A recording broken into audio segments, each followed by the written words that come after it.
الحمد لله وحده والصلاة والسلام على من لا نبي بعده وعلى آله وصحبه الذين أوفوا عهده.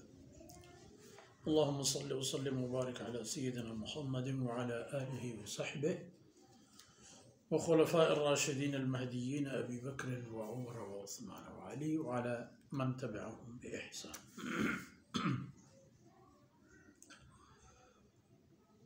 سبحانك أعوذ بالله من الشيطان الرجيم. سبحانك لا علم لنا إلا ما علمتنا إنك أنت العليم الحكيم. رب اشرح لي صدري ويسر لي أمري واحلل عقدة من لساني يفقهوا قولي واجعل لي وزيرا من أهلي. رب زدني علما وارزقني فهما. ثم أما بعد فأعوذ بالله من الشيطان الرجيم. فذرني ومن يكذب بهذا الحديث سنستدرجهم من حيث لا يعلمون وأملي لهم إن كيدي متين. أم تسألهم أجرا فهم من مغرم مثقلون أم عندهم الغيب فهم يكتبون. گرامی قدر بھائیوں، بہنوں اور بچوں، وارننگ ہے کفار کے لیے، نہ ماننے والوں کے لیے،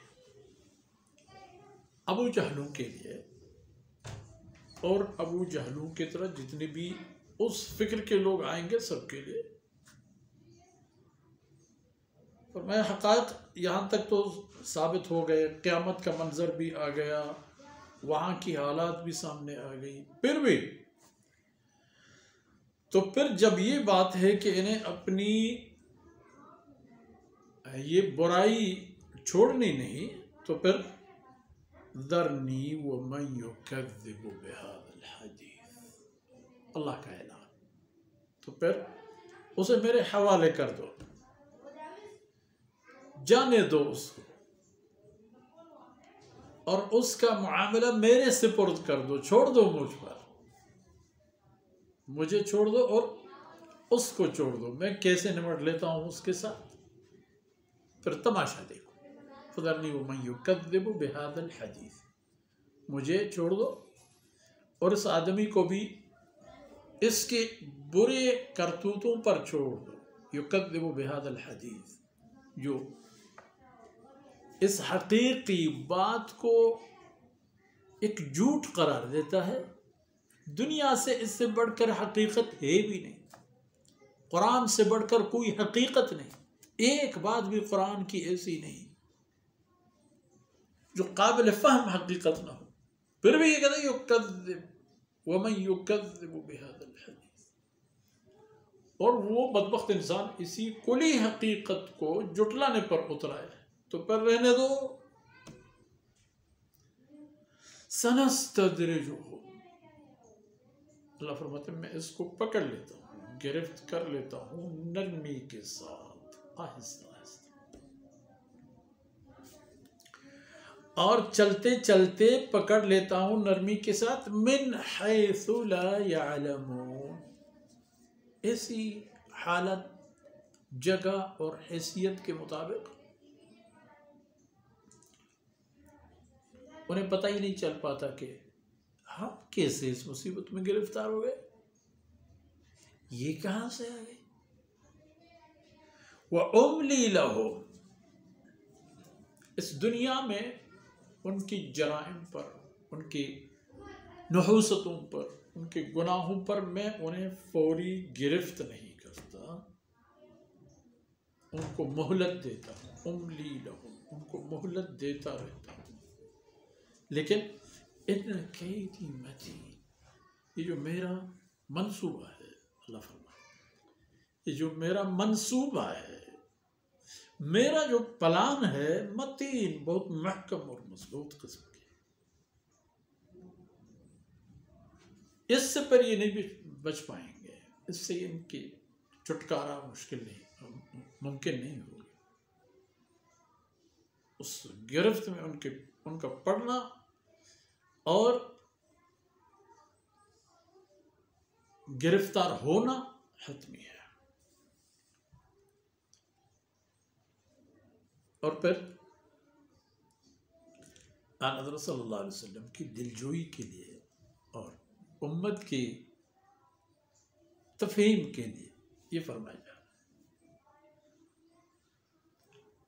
ام تسألہم اجرا، کیا آپ ان سے کوئی اپنے محنت کا کوئی معاوضہ اور مزدوری طلب کر رہے ہیں کہ بھئی دن رات آپ ان کے رسول ہیں ان کے اللہ کی طرف سے، اور لمحہ بلمحہ آپ ان کو اللہ کی باتیں سناتے ہیں، ان کی ہر حالت میں ان کے ساتھ ہیں، تو شاید آپ کوئی معاوضہ ان سے مانگتے ہوں گے تفہیم کے لیے۔ حقیقت تو ایسی بات نہیں ہے کہ رسول اللہ صلی اللہ علیہ وسلم کو فرمایا گیا کہ، اور آپ نے فرمایا ان اجری الا علی اللہ، میں جو کچھ کرتا ہوں، جو کچھ کہتا ہوں، جو کچھ محنت کرتا ہوں، اس کا معاوضہ میں تو اللہ سے مانگتا ہوں، مجھے وہی دے دے۔ ام تسألہم اجرا، یا تو پھر آپ ان سے کوئی ایسی مزدوری طلب کر رہے ہیں، فہم من مغرم مثقلون، کہ وہ لوگ اس کو ایک غرامت قرار دے کر کے اس کی ادا کرنے سے قاصر ہیں، ان کی طاقت اور حیثیت سے بڑھ کر آپ نے ان پر کوئی ایسا معاوضہ رکھ چھوڑا ہے کہ اسے وہ ایک جرمانہ سمجھ کر کے ادا بھی نہیں کر سکتے۔ ام عندهم الغیب فہم یکتبون، یا ان لوگوں کے پاس غیب ہے، اللہ رب العزت کی وہ باتیں جو اللہ نے کسی کو بتایا نہیں ہیں،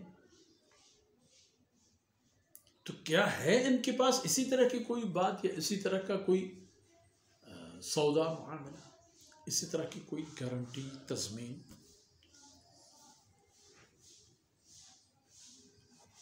جب یہ کچھ نہیں ہے، آپ ان سے معاوضہ بھی نہیں طلب فرما رہے، اور ان کے پاس اللہ کی طرف سے کوئی پیغام، کوئی ضمانت بھی نہیں ہے، اللہ رب العزت کی کوئی بات مخصوص قسم کی جو اللہ کے علم میں ہو اور صرف یہ لوگ جانے اور کوئی نہ جانے، ایسی بات بھی نہیں ہے، تو کیا ہے؟